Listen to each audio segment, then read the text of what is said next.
पटना साहिब लोकसभा क्षेत्र से इंडिया गठबंधन की कांग्रेस प्रत्याशी डॉक्टर अंशुल अभिजीत कुशवाहा ने कहा कि मौका मिला तो हम पटना साहिब को नंबर 1 शहर बनाएंगे। इसके साथ ही पटना विश्वविद्यालय को केंद्रीय विश्वविद्यालय का दर्जा दिलाएंगे। उन्होंने शहरी क्षेत्रों में खुले सीवर की बड़ी समस्या का जल्द से जल्द समाधान कराने, महिलाओं को यातायात की निःशुल्क सुविधा देने के लिए पिंक बसों की सुविधा, हर विधानसभा क्षेत्र में एक महिला थाने की स्थापना के लिए पूरा प्रयास करने का वादा किया।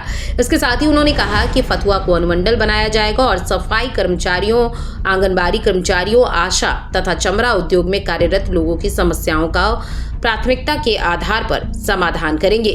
प्रत्येक वार्ड और पंचायत में पटना पॉली क्लिनिक खोला जाएगा, जिसमें बुखार, मलेरिया, डेंगू जैसे रोगों का इलाज, खून की जांच, एक्सरे की सुविधा निःशुल्क उपलब्ध होगी।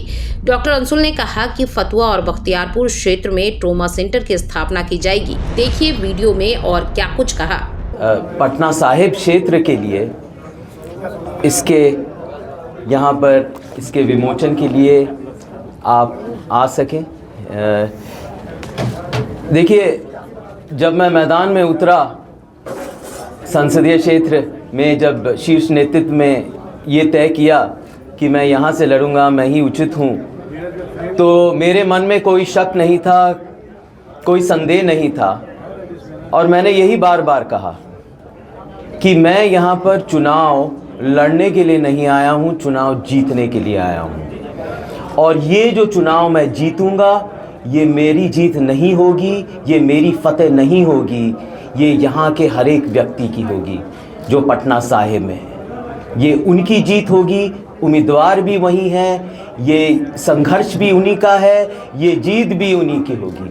तो इस जीत के लिए ये जो माध्यम है, जो आधार है, उसके बारे में मैं कुछ बताऊंगा। और चुनावी जो प्रक्रिया है, जो हालात हैं, जो मौजूदा हालात हैं, उसके बारे में भी मैं आपके समक्ष रखूंगा। तो 1 तारीख वो निर्णायक दिन है, जीतेंगे तो हम अवश्य। उम्मीदवार सब यहाँ की जनता है। और जब मैं अपना नामांकन देने गया तो मैं ऑटो रिक्शा में भी गया, क्योंकि मैं ये बताना चाहता था कि मैं बिल्कुल ज़मीन से जुड़ा हुआ हूँ, मैं यहीं का बेटा हूँ। कोई नेता होते हैं, कोई बेटा होते हैं, मैं यहीं का बेटा हूँ। और नामांकन देने भी मैं एक ऑटो रिक्शा में गया और बार बार मैं ये कह रहा हूँ कि जीत जो होगी, जो हालात जो बदलेंगे, 1 तारीख को हम नए ज़माने का इस्तकबाल करेंगे, एक नए ज़माने का स्वागत करेंगे, एक जो नया सवेरा आएगा 1 तारीख को। और ये जो अंधेरा छाया हुआ है ना, ये सियासी अंधेरा, ये आर्थिक अंधेरा, ये सामाजिक अंधेरा जो है, ये जो जुल्मतें जो चल रही हैं, वो पीछे छुट जाएंगी और एक नई रोशनी आएगी 1 जून को। वही निर्णायक दिन होगा। हमारा जो गठबंधन है ये बहुत ही सशक्त है, ये तो इसमें 2 राय होनी नहीं चाहिए। आप लोग सब जानते हैं, ताकत इससे मिल रही है। आप जान रहे हैं किस तरह चुनाव चल रहा है।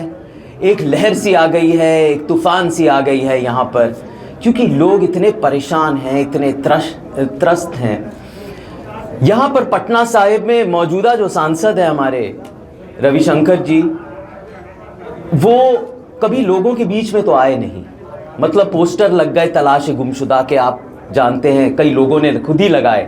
तलाश हो रही थी हमारे सांसद कहाँ हैं, लोगों के दुख सुख में, उनकी परेशानियों में, उनके फरियाद में, उनको सुनने के लिए कभी मौजूद नहीं हुए। कभी बरसी में, न कभी जयंती में, न कभी श्राद्ध में, न सालगिरह में। अरे भाई, काम सुलझाना तो अलग बात होती है ना, लेकिन एक सांसद जो आपकी नुमाइंदगी करते हैं, उनका एक दायित्व होता है कि लोगों के बीच में बैठे, आए, मिले, उनकी समस्याओं को समझे, वकालत करें। लेकिन उन्होंने कभी किया नहीं ऐसा। लोग यहाँ पर नाराज हैं, परेशान हैं, इसीलिए बार बार कहा जा रहा है उनको कि आप जाइए।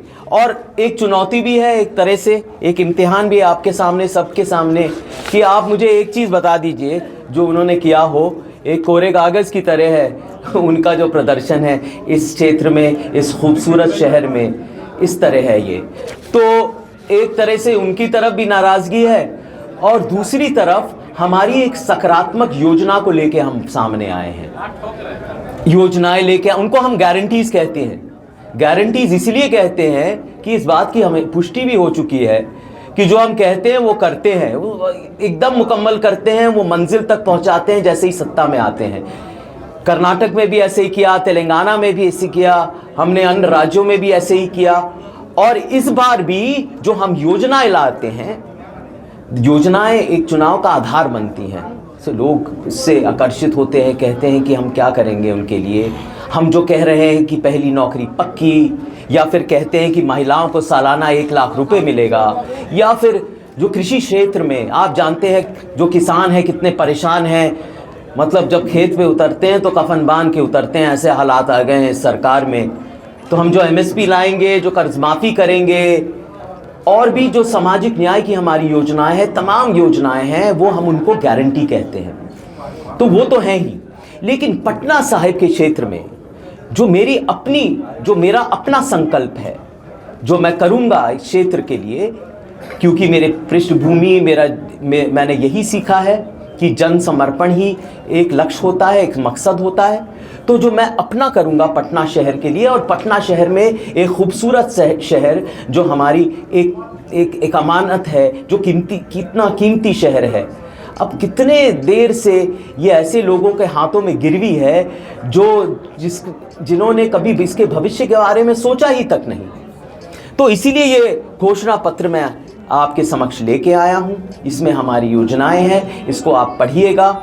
इसके बारे में एक परिकल्पना की है कि कैसा पटना शहर होना चाहिए, एक अंतर्राष्ट्रीय शहर होना चाहिए, और क्यों नहीं हो रहा है, क्या समस्याएं हैं। डबल इंजन जो सरकार है क्यों इतनी विफल हो रही है। यहां से ले लीजिए, खुसरूपुर का जल जमाव से ले लीजिए, या फिर फतुआ का जैम ले लीजिए, कहीं से ले लीजिए, यहां पर पानी की किल्लत है। दरियावा में पानी की कितनी ज्यादा किल्लत हो रही है, बिजली नहीं जा रही है मोहल्लों में, बस्तियों में, या फिर प्राथमिक शिक्षा जो स्कूल जो जर्जर है, या फिर स्वास्थ्य का जो समस्या है। एक समस्या नहीं है, अनेक समस्या है। पीपा पुल, मैं गया कल पीपा पुल, वहां पर वो लोग कह रहे हैं कि पक्का पुल अभी तक बनाया क्यों नहीं जोड़ा गया वहां पर। और आधे 6 महीने तो मतलब 5 पंचायत तो अलग ही रहते हैं बख्तियारपुर में। एक समस्या नहीं है, हर एक समस्या का गंभीरता से हमने उसके बारे में सोचा है और एक योजना बनाई है, तैयारी की है कि कैसे इसका समाधान हो सकता है। मैं चाहता हूं कि जो हमारी जो पटना यूनिवर्सिटी है, जिसमें रविशंकर जी ने खुद तालीम हासिल की, उस सेंट्रल यूनिवर्सिटी का स्टेटस क्यों नहीं दिया गया है, हमारी मांग है। लोग अपने आप से पूछ रहे हैं क्यों ऐसा है, क्यों इतनी अयोग्य और अक्षम एक तो हमारे सांसद यहाँ पर हैं, और क्यों ये डबल इंजन की सरकार इतनी विफल रही है। ये मुख्य सवाल है लोगों के बीच में। तो मुझे इतना कहना है कि 1 तारीख को जीत सुनिश्चित है, क्योंकि हमारी नाराजगी भी है एक तरफ, और देश के हालात तो आप जानते ही हैं। ये जो कमर तोड़ महंगाई चली जा रही है, ये जो बेरोजगारी है, अरे दुकान में जाके तो देखिए सब्जियों के दाम और दाल और आटा के दाम क्या होते हैं, मसालों के दाम। कैसे जीत सकते हैं यहाँ पर लोग। तो कितनी परेशानी है, जो ज़रूरतमंद हैं, जो वंचित हैं, उनको पीछे छोड़ा जा रहा है। आर्थिक विषमताएं हैं, गैर बराबरी है और असमानता है। यही इस मुल्क की हकीकत है। झूठे फर्जी आंकड़ों देकर लोगों को एक तरह से यहाँ पर भ्रमित किया जा रहा है। आप समझते हैं कि गरीबी सिर्फ 5% हो गई है। नोटबंदी आई, GST आया, उसके बाद लॉकडाउन हुआ। हमारे जो प्रवासी भाई थे यहाँ पर किस तरह आए वो आप ही जानते हैं, और कुछ पहुँच भी नहीं पाए। उसके बाद महामारी में जो अयोग्यता दिखाई गई, जो एक तरह से जो अंत्येष्टि की आग, जो उस समय जो रात उजाला हो गया, जब कब्रिस्तान में जगह नहीं थी, जब ऑक्सीजन की किल्लत थी, वो जानते हैं क्या हुआ। कहाँ थे हमारे सांसद, कहाँ थी ये सरकार, पूछना चाहते हैं हम।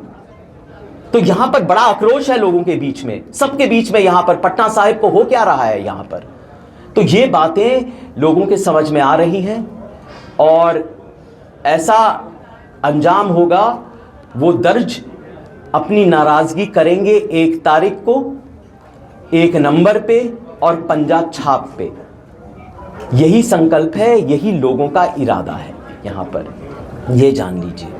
तो जीत निश्चित है, नया ज़माना आएगा और एक नया सवेरा आएगा यहाँ पर।